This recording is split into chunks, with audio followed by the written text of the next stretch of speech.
17:43, 8 de noviembre de 2023, Bucarest, Rumanía. La sirena de la ambulancia rompió el silencio del barrio de Floreasca cuando los paramédicos encontraron a Andreea Popescu, de 28 años, arrodillada en el pasillo de su departamento. Sus manos temblaban mientras señalaba hacia la sala. «No responde», repetía en rumano, con la voz quebrada por la conmoción. En el sofá de cuero beige, Mia Constantinescu permanecía inmóvil. 23 años, cabello castaño hasta los hombros, un pequeño tatuaje del símbolo del infinito en la muñeca izquierda.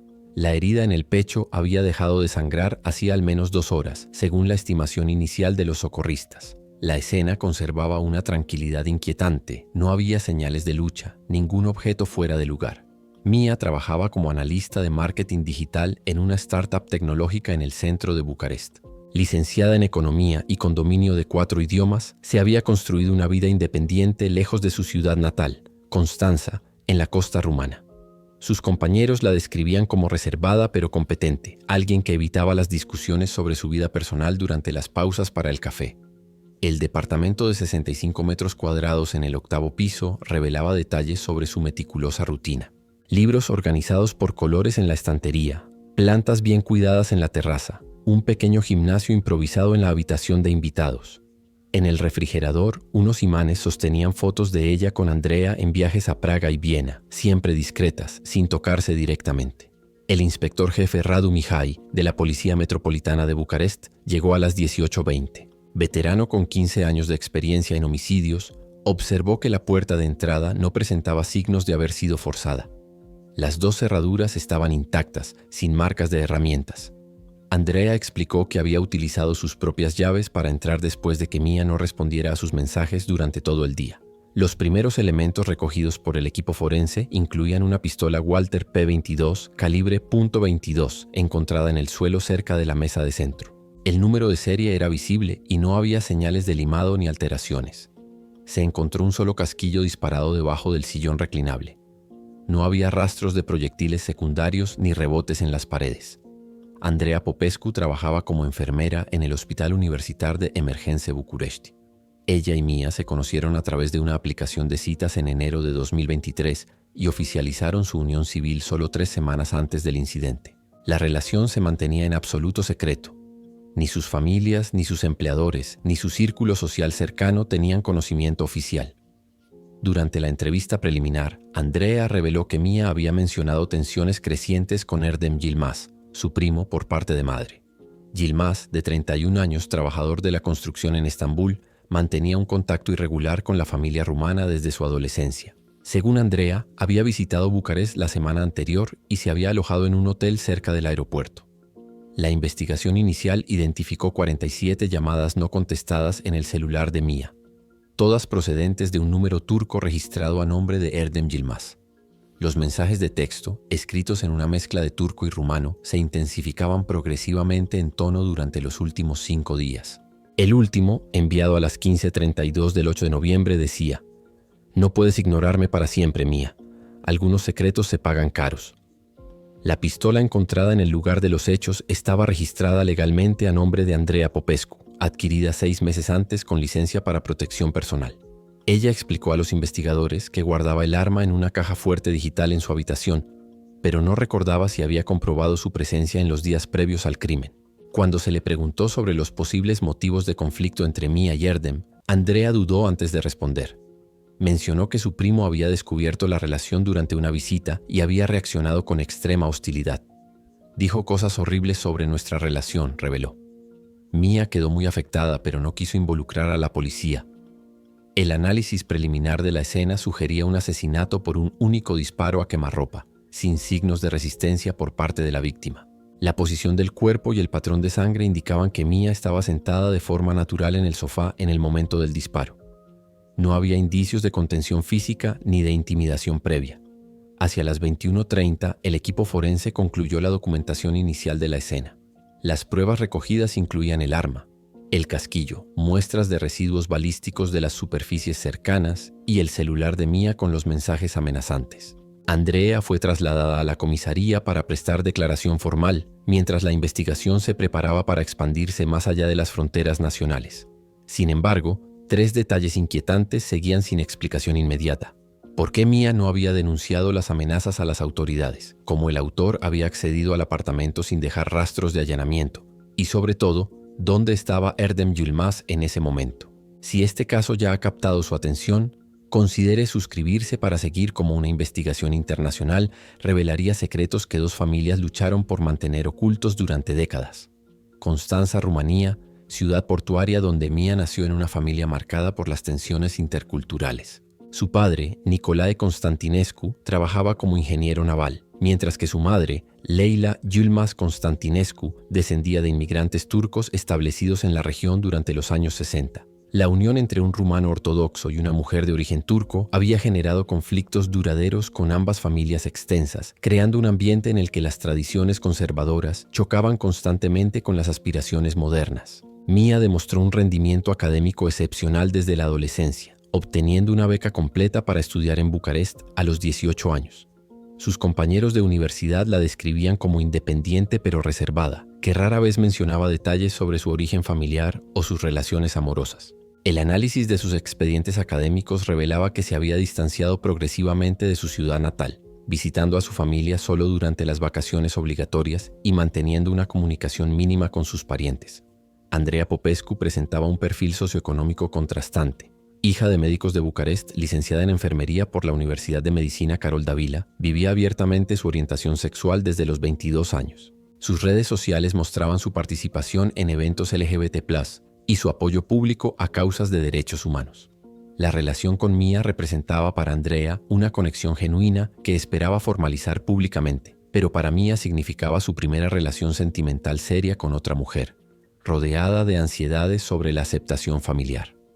Erdem Yılmaz mantenía un contacto esporádico con su familia rumana a través de su madre, Ayşe Yılmaz, hermana menor de Leyla. Durante su infancia visitaba Constanța ocasionalmente en verano, estableciendo una relación cercana pero compleja con su prima. Los registros laborales turcos indicaban un historial profesional inestable en los últimos 5 años, con 8 cambios de empleo en los sectores de la construcción y la logística portuaria. Sus compañeros lo describían como técnicamente competente, pero propenso a los conflictos interpersonales y a reacciones desproporcionadas ante las críticas. Una exnovia, Sera Özkan, había presentado 2 denuncias por violencia doméstica contra Erdem entre 2021 y 2022.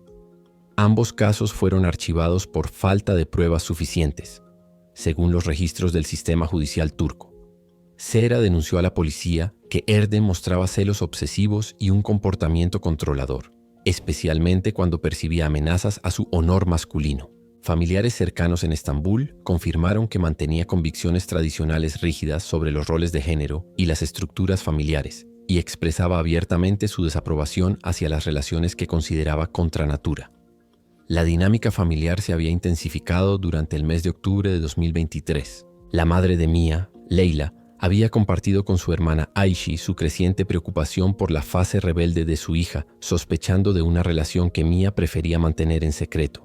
Ayşe transmitió estas inquietudes a Erdem, quien interpretó la información como una cuestión de honor familiar que debía resolverse.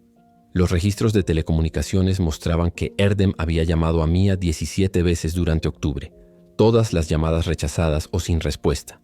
En la noche del 31 de octubre, Erdem se presentó en el departamento de Mia sin previo aviso, después de localizar su dirección mediante una investigación informal en el edificio donde trabajaba. Los empleados de la startup informaron posteriormente que un hombre con acento extranjero había preguntado por Mia en recepción, alegando ser un pariente cercano que quería darle una sorpresa. Andrea estaba presente durante el enfrentamiento y fue testigo de una intensa discusión entre los primos. Erdem interrogó a Mia sobre su vida desordenada y le exigió explicaciones sobre su relación. La discusión se intensificó cuando él se refirió a Andrea con términos despectivos. Mia ordenó a Erdem que se marchara inmediatamente, pero él se negó hasta que ella prometió poner fin a esa vergüenza. El enfrentamiento solo cesó cuando Andrea amenazó con llamar a la policía.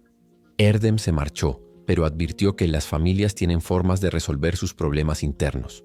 El análisis posterior de los registros telefónicos reveló que él se puso en contacto con su madre en Estambul esa misma noche, durante una llamada de 47 minutos.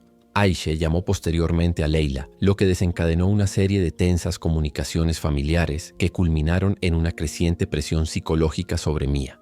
Durante los días siguientes, Mia recibió llamadas diarias de su madre, que le preguntaba por su vida personal y le expresaba su profunda decepción por sus decisiones. Andrea observó que Mia se ponía cada vez más ansiosa y evitaba salir del departamento los fines de semana. Tras regresar a Estambul, Erdem intensificó el contacto a través de mensajes. El análisis forense del teléfono móvil de Mia reveló un patrón de comunicación que evolucionó de preocupación familiar a amenazas veladas. Los mensajes iniciales mencionaban responsabilidad con la familia y tradiciones que deben respetarse. A partir del 5 de noviembre, el tono cambió drásticamente. Un mensaje decía: «Estás avergonzando a todos». Otro advertía: «Algunas decisiones tienen consecuencias permanentes». El último mensaje, enviado horas antes del homicidio, era explícito: «No puedo dejar que destruyas nuestro honor. Volveré a estar allí». Los registros de inmigración confirmaron que Erdem volvió a entrar en Rumanía por el aeropuerto de Otopeni el 7 de noviembre de 2023, utilizando un pasaporte turco válido. Las cámaras de seguridad del aeropuerto lo mostraron desembarcando solo, con solo equipaje de mano. Cuando los investigadores intentaron localizarlo para interrogarlo, descubrieron que Erdem había abandonado Bucarest en la madrugada del 9 de noviembre, menos de 12 horas después del homicidio. Los registros de vuelo indicaban que su destino era Estambul, pero su paradero actual seguía desconocido. La investigación se enfrentaba ahora a un complejo desafío jurisdiccional, pero un inquietante descubrimiento estaba a punto de surgir de los registros bancarios de Andrea Popescu. El inspector jefe Radu Mihai reunió a su equipo a las 8:30 de la mañana del 9 de noviembre para establecer las prioridades de la investigación. La huida de Erdem Yilmaz a Turquía había convertido un caso de homicidio doméstico en una compleja operación internacional. El primer error crítico se hizo evidente. La falta de alerta inmediata en los aeropuertos había permitido que el principal sospechoso abandonara el territorio rumano sin impedimento alguno. Este fallo inicial en el protocolo establecería un patrón de negligencias que comprometería gravemente la investigación. El análisis forense de la pistola Walther P22 reveló inconsistencias inquietantes que deberían haber alertado a los investigadores experimentados. Aunque estaba registrada legalmente a nombre de Andrea Popescu, los técnicos descubrieron que el arma había sido disparada recientemente, pero no presentaba las huellas dactilares esperadas. Tanto Andrea como Mia tenían registros de haber manipulado la pistola en los últimos 3 meses, pero las únicas huellas identificables pertenecían a Erdem Yilmaz, concretamente en el gatillo y la empuñadura. Este hallazgo debería haber suscitado inmediatamente preguntas sobre la cronología y el acceso, pero los investigadores se centraron exclusivamente en confirmar la culpabilidad del sospechoso fugitivo.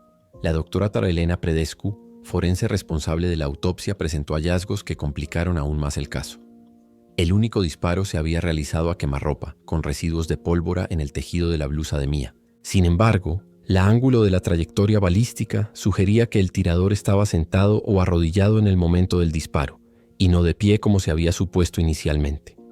Esta discrepancia biomecánica se archivó como variación dentro de los parámetros normales, una decisión que más tarde resultaría crítica para la comprensión real de los hechos. La segunda negligencia en la investigación surgió cuando se descubrió que los mensajes amenazantes de Erdem no se habían traducido inmediatamente del turco. Solo 72 horas después del homicidio, los traductores oficiales confirmaron que varios mensajes contenían amenazas explícitas de muerte, no solo preocupaciones familiares, como se había interpretado inicialmente. Un mensaje del 6 de noviembre, traducido tardíamente, decía: «Si no puedes vivir con honor, no deberías vivir». Otro, enviado en la madrugada del 8 de noviembre, advertía: «Mañana comprenderás que algunas tradiciones son más importantes que tu vida moderna». Nicolae Constantinescu, padre de Mia, viajó de Constanza a Bucarest en la mañana del 10 de noviembre. Ingeniero naval jubilado con mentalidad metódica, rápidamente identificó inconsistencias en el ritmo de la investigación oficial. Nicolae inició un análisis independiente, recopilando información sobre los movimientos de Erdem durante sus 2 visitas a Bucarest. A través de contactos en la comunidad marítima, descubrió que Erdem había hecho preguntas específicas sobre los horarios de trabajo de Mia durante su primera estancia. Un guardia de seguridad del edificio comercial donde ella trabajaba confirmó que el turco había intentado obtener información sobre sus rutinas diarias, alegando que planeaba una sorpresa familiar. Al mismo tiempo, la periodista de investigación Ioana Petrescu, del periódico Adevarul, comenzó a trazar conexiones entre el caso y patrones más amplios de violencia familiar en comunidades de inmigrantes. Sus investigaciones revelaron que Erdem había hecho comentarios despectivos sobre la orientación sexual en las redes sociales durante 2022, incluida una publicación que decía: "Algunas enfermedades de la sociedad moderna deben ser curadas por la propia familia". Esta evidencia digital, crucial para establecer la premeditación, no había sido recopilada por la investigación oficial debido a limitaciones burocráticas en la cooperación internacional.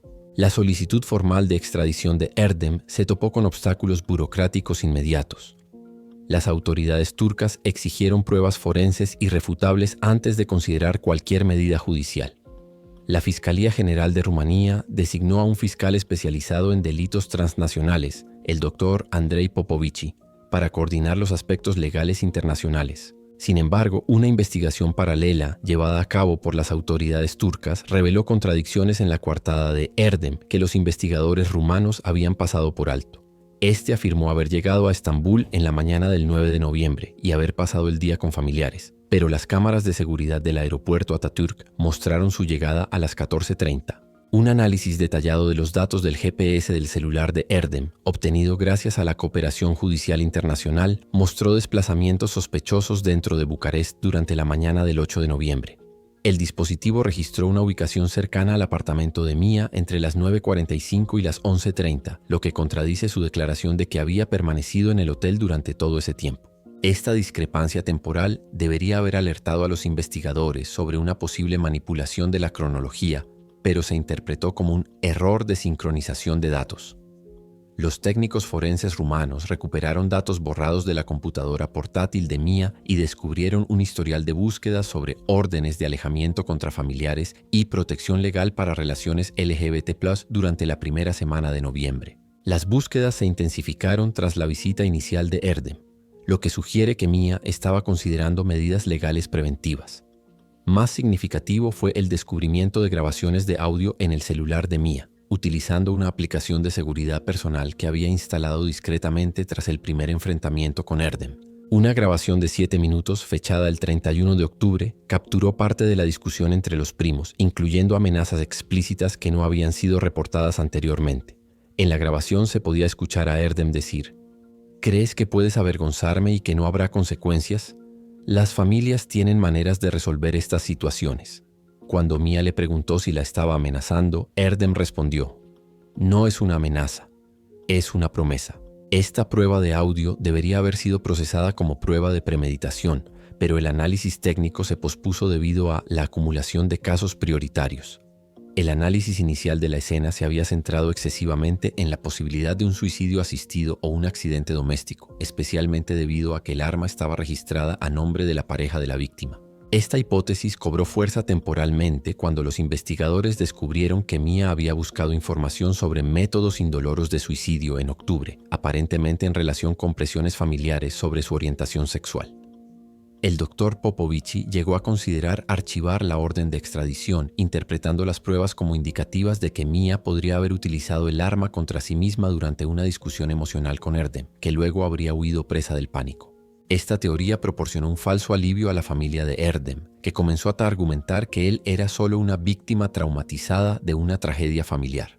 Los abogados turcos contratados por la familia Yilmaz presionaron a las autoridades locales para que consideraran el caso como muerte accidental durante una intervención familiar legítima. Sin embargo, un análisis balístico más detallado descartó definitivamente la hipótesis del suicidio. La posición del arma, el patrón de sangre y, sobre todo, el ángulo del disparo eran incompatibles con el autohemorragia. La doctora Predescu fue categórica: la víctima fue ejecutada por terceros. No hay margen para interpretaciones alternativas. En la mañana del 12 de noviembre, mientras los fiscales rumanos se preparaban para intensificar la presión diplomática sobre las autoridades turcas, la analista forense Ana Draghici revisaba sistemáticamente todas las cámaras de seguridad en un radio de 500 metros del apartamento de Mia. Lo que encontró en las grabaciones del Hotel Continental, situado a 200 metros del edificio de la víctima, cambiaría por completo el rumbo de la investigación y pondría al descubierto fallos fundamentales en los protocolos de investigación iniciales. La analista forense Ana Draghici aplicaba una metodología sistemática de revisión de pruebas digitales cuando identificó una anomalía temporal crítica que derrumbaría por completo la teoría investigadora dominante. El sistema de vigilancia de alta resolución del Hotel Continental captaba parcialmente la entrada del edificio residencial donde vivía Mia. A las 11:47 del 12 de noviembre, Dragici reprodujo una secuencia de 34 minutos que revelaría la meticulosa fabricación de un coartada criminal. Las imágenes mostraban a Erdem Yilmaz acercándose al edificio de Mia a las 14:23 del 8 de noviembre, exactamente 3 horas y 20 minutos después de que se produjera el disparo mortal, según la cronología establecida por los peritos forenses. Este descubrimiento implicaba una reorganización completa de la investigación, contradiciendo fundamentalmente todas las hipótesis investigativas construidas durante 4 días de trabajo. El análisis fotograma a fotograma de las imágenes reveló que Erdem llevaba una pequeña mochila al entrar en el edificio, pero salió 18 minutos después sin ella, lo que sugiere que depositó o retiró material de la escena del crimen. El doctor Sergiu Ionescu, especialista en análisis temporal forense de la Universidad Politécnica de Bucarest, fue llamado para establecer una línea cronológica precisa utilizando metadatos de múltiples fuentes digitales. Su reconstrucción temporal contradecía fundamentalmente las hipótesis iniciales de la investigación. La cronología revisada establecía que la última señal vital de Mia se produjo a las 11:03 a través de un mensaje de WhatsApp a un compañero de trabajo. El análisis acústico de las grabaciones ambientales situaba el disparo mortal entre las 11:20 y las 11:25. Erdem llegó al edificio a las 14:23 y permaneció allí hasta las 14:41, mientras que Andrea no descubrió el cuerpo hasta las 17:43. Esta secuencia temporal sugería que Mia había sido asesinada aproximadamente 6 horas y 23 minutos antes de que Andrea denunciara el crimen y que Erdem había visitado la escena después de la muerte, posiblemente para manipular pruebas o establecer su presencia en el lugar. El descubrimiento obligó a los investigadores a considerar que el principal sospechoso no podía haber sido el autor directo del homicidio, lo que transformó todo el paradigma de la investigación de un homicidio directo a una conspiración por poder o manipulación de terceros. Nicolae Constantinescu había llevado a cabo un análisis independiente utilizando metodología de ingeniería naval aplicada a la investigación criminal, llegando a conclusiones similares mediante un enfoque puramente sistemático. Su expediente de 47 páginas, entregado al fiscal Popovici el 13 de noviembre, documentaba meticulosamente las inconsistencias en las declaraciones oficiales e identificaba lagunas temporales que la policía había pasado por alto. El análisis de los patrones de comunicación demostraba que Mia nunca dejaba mensajes sin responder durante más de 2 horas en horario laboral, lo que indicaba que el silencio digital a partir de las 11:03 representaba un incidente crítico. El mapeo de los movimientos de Erdem mediante el cruce de datos de GPS, registros hoteleros y cámaras de vigilancia probaba categóricamente que él se encontraba físicamente en Estambul en el momento estimado del disparo. La teoría de la conspiración familiar desarrollada por Nicolae se basaba en pruebas circunstanciales que sugerían la participación de terceros con acceso al apartamento y conocimiento detallado de las rutinas de Mia. Este enfoque metodológico contrastaba drásticamente con la investigación oficial, que se había centrado exclusivamente en confirmar la culpabilidad del sospechoso más obvio. La investigación periodística llevada a cabo por Ioana Petrescu identificó patrones de comportamiento consistentes con la manipulación sistemática de la escena del crimen. Descubrió que Erdem tenía experiencia técnica en construcción civil, incluyendo conocimientos sobre sistemas de seguridad residencial y métodos de entrada no destructivos.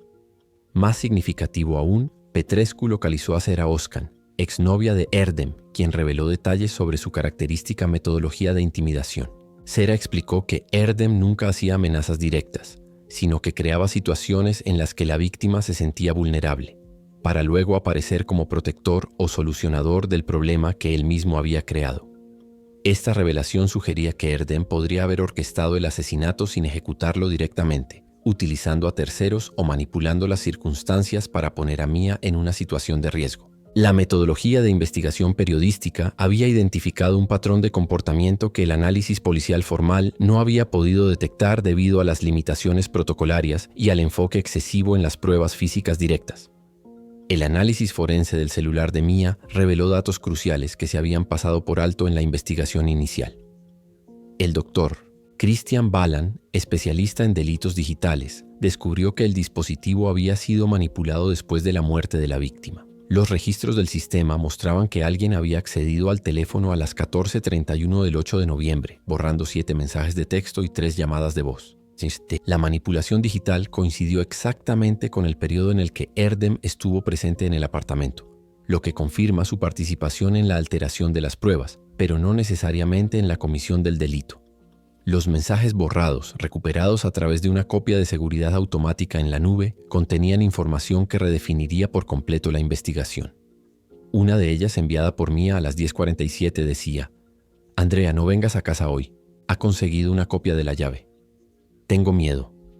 Esta comunicación indicaba que Mia era consciente de una amenaza inminente, pero no especificaba claramente la identidad del autor, lo que sugería la posibilidad de múltiples sospechosos o confusión sobre el origen real del peligro. El descubrimiento de que Erdem no estaba físicamente presente durante el homicidio obligó a los investigadores a considerar escenarios alternativos más complejos. 3 posibilidades surgieron a través de un análisis sistemático. Homicidio por encargo, en el que Erdem contrató a un tercero para ejecutar a Mia. Manipulación psicológica extrema que indujo a Mia al suicidio mediante coacción, o conspiración familiar que involucraba a otros miembros de la red familiar directamente en la ejecución. El análisis de los registros financieros de Erdem reveló una transacción sospechosa de 3.500 euros realizada el 6 de noviembre a una cuenta bancaria rumana no identificada, utilizando un servicio de remesas internacionales que ofrecía anonimato al destinatario. Nicolae Constantinescu, Ioana Petrescu y el Dr. Popovici desarrollaron una estrategia coordinada para exponer la manipulación de las pruebas y forzar la reapertura completa de la investigación. El protocolo incluía una conferencia de prensa coordinada para la presentación simultánea de pruebas por todas las partes, una intensificación de la presión diplomática utilizando la nueva cronología para exigir la extradición inmediata y la investigación de los co-conspiradores mediante la identificación de posibles cómplices en territorio rumano. La operación se programó para el 15 de noviembre, utilizando una metodología de exposición pública para forzar la transparencia de la investigación. En la mañana del 14 de noviembre, una llamada anónima a la policía de Bucarest cambiaría nuevamente toda la dinámica del caso. La voz femenina, que hablaba rumano con un ligero acento, declaró: «Están buscando a la persona equivocada. Si quieren saber quién mató realmente a Mia, busquen a la mujer que más tenía que perder con esa relación». La llamada fue rastreada a través de un teléfono público en el centro de Bucarest, pero el análisis técnico de la grabación reveló características acústicas que sugerían un conocimiento íntimo de los detalles del crimen. A la mañana siguiente, mientras los investigadores desarrollaban protocolos para rastrear el origen de la llamada, Andrea Popescu no se presentó a trabajar en el Hospital Universitar de Emergențe. Su supervisora intentó contactarla durante todo el día, pero su celular permaneció apagado.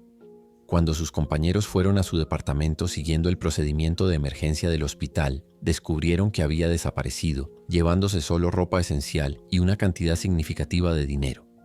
El descubrimiento transformaría por completo a la persona considerada testigo principal en la nueva sospechosa prioritaria de la investigación. La Brigada de Investigaciones Criminales de Bucarest inició la búsqueda sistemática de Andrea Popescu a las 06:00 horas del 15 de noviembre, aplicando los protocolos de localización de sospechosos fugitivos. El análisis de los registros bancarios reveló que había retirado 12.000 euros de su cuenta de ahorros en 2 transacciones realizadas los días 13 y 14 de noviembre. Las cámaras de los cajeros automáticos documentaron un comportamiento visiblemente ansioso, con una constante verificación del entorno, un patrón de comportamiento coherente con la conciencia de culpa y la preparación para la huida. El doctor Andrei Popovici coordinó una operación interinstitucional en la que participó la Policía de Fronteras, teniendo en cuenta el alto riesgo de fuga internacional. El rastreo de las señales de celular localizó el último ping del dispositivo de Andrea cerca de la estación Gara de Nord a las 23:47 del día 14, lo que indicaba un intento de salir de Bucarest en tren. A las 8:30 am, los agentes localizaron a Andrea en un hotel económico cerca de la frontera con Bulgaria. No opuso resistencia durante su detención, pero mantuvo un silencio absoluto durante el traslado de regreso a la capital, comportamiento que los expertos interpretaron como una estrategia defensiva premeditada. El análisis del equipaje reveló 9.800 euros en efectivo, un pasaporte válido para viajar al extranjero y una computadora portátil que contenía archivos que reformularían por completo la comprensión del crimen. El dispositivo digital contenía documentación meticulosa de un plan ejecutado durante 3 semanas, lo que demostraba un nivel de premeditación raramente observado en crímenes pasionales. El doctor Christian Ballan, experto en delitos digitales, descubrió que Andrea había investigado exhaustivamente sobre homicidios indetectables y manipulación de escenas del crimen entre el 18 de octubre y el 7 de noviembre. El archivo más incriminatorio, denominado Solución Final, DOCS, detallaba una compleja estrategia para eliminar a Mia utilizando a Erdem como chivo expiatorio.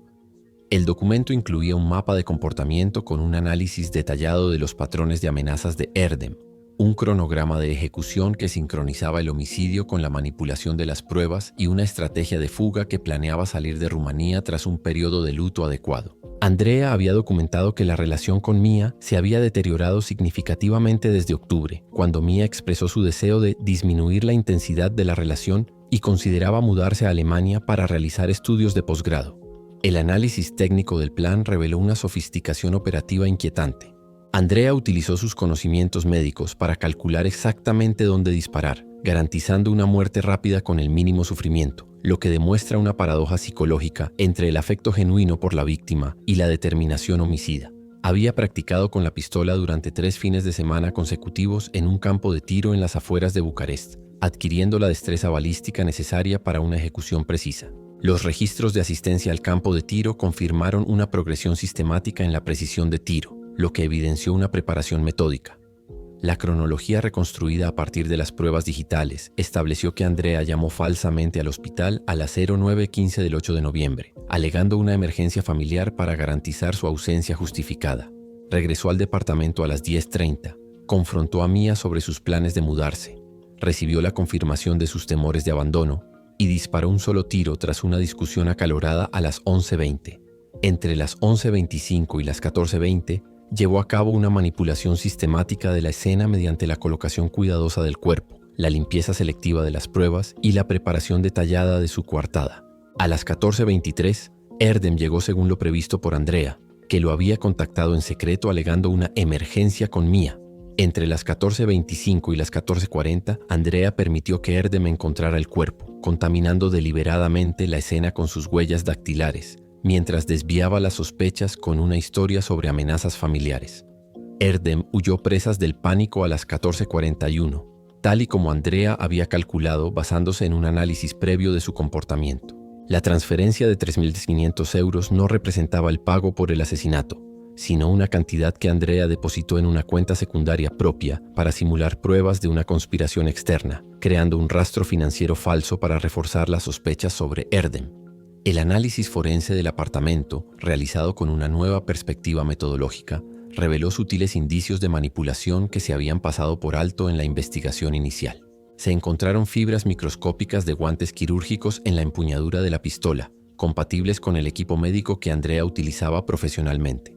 Los expertos descubrieron que la grabación de seguridad supuestamente realizada por Mia había sido editada digitalmente. El software de análisis acústico mostró que se habían recortado partes de la conversación con Erdem, eliminando el contexto que podría sugerir una manipulación previa por parte de Andrea. Ante la evidencia digital irrefutable, Andrea rompió el silencio tras 18 horas de interrogatorio llevado a cabo con metodología psicológica especializada. Admitió haber matado a Mia, pero insistió en que se trataba de un crimen pasional, resultado de un abandono emocional inaceptable, tratando de establecer una defensa por capacidad disminuida. En una declaración de 3 horas y 47 minutos, Andrea reveló que había descubierto los planes de Mia de terminar la relación y mudarse a Berlín en enero de 2024. La perspectiva del abandono representaba, en su percepción distorsionada, una traición inaceptable que justificaba una respuesta letal. Andrea confesó haber manipulado deliberadamente la situación con Erdem, informándole sobre la relación específicamente para provocar reacciones conservadoras en él, creando así el coartada perfecto para un crimen ya planeado. Esta revelación demostró un nivel de manipulación psicológica que trascendía el típico crimen pasional, indicando una personalidad con características psicopáticas aplicadas de manera sistemática.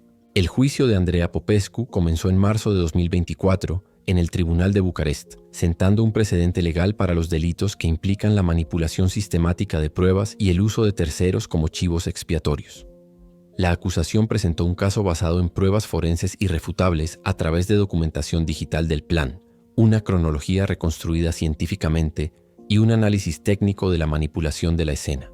La defensa intentó argumentar una disminución de la capacidad mental debido a un trastorno límite de la personalidad no diagnosticado, pero los peritajes psiquiátricos realizados por 3 expertos independientes confirmaron la plena conciencia y premeditación. El doctor Mihai Cristea, psiquiatra forense, concluyó que Andrea mostraba una personalidad narcisista con tendencias manipuladoras, pero sin compromiso de la capacidad de juicio moral. Tras 4 días de deliberación, el jurado emitió un veredicto unánime de culpabilidad por homicidio con premeditación. La jueza Elena Marinescu impuso una pena de 25 años de prisión sin posibilidad de libertad condicional, declarando que la manipulación sistemática de las pruebas y el uso de terceros como chivos expiatorios demuestran una peligrosidad excepcional que exige un aislamiento social prolongado. El caso generó importantes debates sobre los protocolos de investigación de delitos domésticos que involucran relaciones LGBT+, lo que obligó a revisar los procedimientos que habían privilegiado a los sospechosos externos sobre los perpetradores cercanos a la víctima. Las asociaciones de derechos humanos criticaron la tendencia inicial a sospechar de la descubridora, sin considerar adecuadamente las pruebas forenses objetivas, pero reconocieron que la corrección posterior de la investigación demostró la eficacia de los protocolos cuando se aplican rigurosamente. Nicolae Constantinescu creó una fundación para la formación de investigadores en el análisis de delitos con motivación discriminatoria, declarando que mi hija murió 2 veces, primero por la bala y luego por la negligencia investigadora que casi permitió que la verdadera asesina escapara. La investigación periodística de Ioana Petrescu recibió el Premio Nacional de Periodismo de Investigación por sacar a la luz las fallas sistémicas, y su libro Anatomía de una conspiración se convirtió en una referencia académica para los estudios criminológicos. Erdem Yilmaz regresó voluntariamente a Rumanía en diciembre de 2023 para testificar en el juicio, revelando que Andrea se había puesto en contacto con él en secreto el 7 de noviembre, alegando que Mia estaba en crisis emocional y necesitaba apoyo familiar urgente. Declaró haber sido completamente manipulado por alguien que hizo que pareciera que yo era el primo protector que venía a ayudar, cuando en realidad me estaba convirtiendo en el sospechoso perfecto. El caso sentó un precedente legal en Rumanía para los delitos de conspiración por poder, definiendo el uso deliberado de terceros inocentes para establecer un alibi falso como agravante específico en los homicidios premeditados. Andrea Popescu cumple su condena en la penitenciaría femenina de Târgu en régimen de seguridad, lo que representa el primer caso en Rumanía juzgado bajo la nueva estructura legal para delitos de manipulación sistemática. Los informes psiquiátricos trimestrales realizados durante noviembre de 2024 documentan que mantiene una racionalización parcial del delito, refiriéndose constantemente al homicidio como respuesta proporcional al abandono emocional. En octubre de 2024, su solicitud de reducción de la pena fue denegada por unanimidad por el Tribunal Superior, basándose en un análisis de conducta que identificó la ausencia de arrepentimiento genuino y la persistencia de patrones manipuladores dentro del entorno penitenciario. El análisis conductual realizado por la psicóloga criminal Dra. Carmen Istrate documentó que Andrea desarrolló jerarquías interpersonales con otras reclusas basadas en la superioridad intelectual, tratando de establecer control a través de sus conocimientos médicos y su capacidad de análisis psicológico de las vulnerabilidades individuales. Este patrón confirma el diagnóstico de narcisismo patológico, con ausencia de empatía genuina por la víctima, características que los expertos consideran indicativas de un alto riesgo de reincidencia en caso de obtener la libertad anticipada. Se han implementado protocolos de monitoreo especializado para documentar la evolución del comportamiento durante los próximos 5 años. Erdem Yilmaz regresó a Estambul en enero de 2024, pero la experiencia de haber sido instrumentalizado involuntariamente le provocó un trastorno de estrés postraumático diagnosticado por un equipo especializado en traumas de manipulación criminal.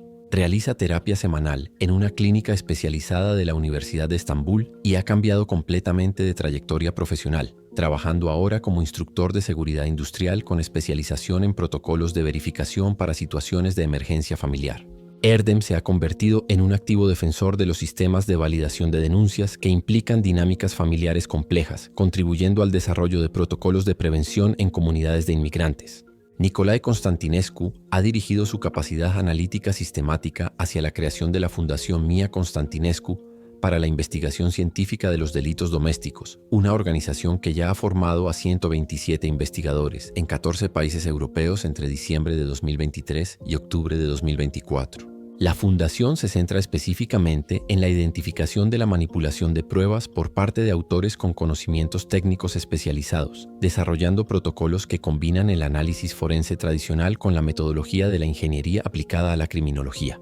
Los datos estadísticos recopilados durante el primer año de funcionamiento documentaron una eficacia del 89% en la identificación temprana de patrones de manipulación en casos similares. El protocolo Constantinescu, adoptado oficialmente por el Ministerio del Interior rumano en marzo de 2024, establece procedimientos obligatorios para la investigación de homicidios domésticos basados en el análisis científico de las deficiencias identificadas en este caso. El protocolo incluye un análisis cronológico independiente mediante la verificación automática de múltiples fuentes digitales, un perfil conductual ampliado que investiga a todas las personas cercanas a la víctima, independientemente de su aparente cooperación, y la verificación obligatoria de las competencias técnicas que podrían facilitar la manipulación de la escena del crimen. La implementación dio lugar a un aumento del 67% en la tasa de resolución correcta de casos complejos durante el primer semestre de 2024. La Academia de Policía de Bucarest implementó un módulo específico sobre delitos por manipulación de proxies, en el que se estudian metodológicamente los casos en los que los autores utilizan a terceros inocentes para establecer una coartada. El curso se ha convertido en una referencia para los organismos encargados de hacer cumplir la ley en toda la Unión Europea, con solicitudes de formación recibidas de 23 países. Un análisis de eficacia realizado por la Universidad Politécnica ha documentado que los investigadores formados en el protocolo identifican un 78% más rápido los patrones de manipulación sistemática en comparación con la metodología convencional. El Parlamento rumano aprobó en junio de 2024 la Ley de Protección contra la Manipulación Criminal, Ley nr. 7/2024, que tipifica específicamente como delito la manipulación deliberada de pruebas forenses, la utilización de terceros como chivos expiatorios y la explotación de conocimientos profesionales con fines delictivos. La legislación establece penas más severas para los profesionales de la salud, la ingeniería o la seguridad que utilicen sus conocimientos técnicos para planificar delitos. Andrea representa el primer caso juzgado bajo este marco legal, sentando un precedente jurisprudencial que influirá en investigaciones similares en la próxima década. La comunidad LGBT+ rumana ha desarrollado una reflexión compleja sobre la seguridad interna y los protocolos de selección de parejas tras el impacto del caso. Las asociaciones de derechos humanos han puesto en marcha programas duales: apoyo a las relaciones en contextos familiares hostiles, pero también protocolos de identificación de comportamientos manipuladores dentro de la propia comunidad. La doctora Raluca Molotova, socióloga de la Universidad de Bucarest, llevó a cabo un estudio longitudinal sobre la violencia doméstica en las relaciones entre personas del mismo sexo, en el que documentó que el 23% de los casos analizados implicaban la manipulación de las estructuras de apoyo comunitario por parte de los agresores internos, un patrón que las organizaciones de protección no habían reconocido anteriormente.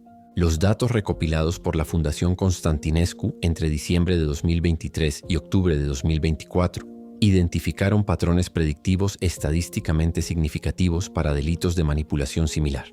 El análisis de 847 casos documentó que el 87% de los agresores poseían conocimientos técnicos especializados, el 92% de las víctimas habían expresado su deseo de cambiar de vida en las 8 semanas anteriores, y el 78% de los casos implicaban a terceros inocentes que eran sistemáticamente objeto de sospechas. Estos datos se integraron en el sistema de alerta temprana desarrollado por la Policía Metropolitana de Bucarest, que supervisa los patrones de comunicación y comportamiento mediante inteligencia artificial para identificar la planificación de delitos mediante manipulación. La investigación forense completa nunca estableció de manera definitiva si Andrea había considerado métodos alternativos de eliminación antes de optar por el asesinato directo.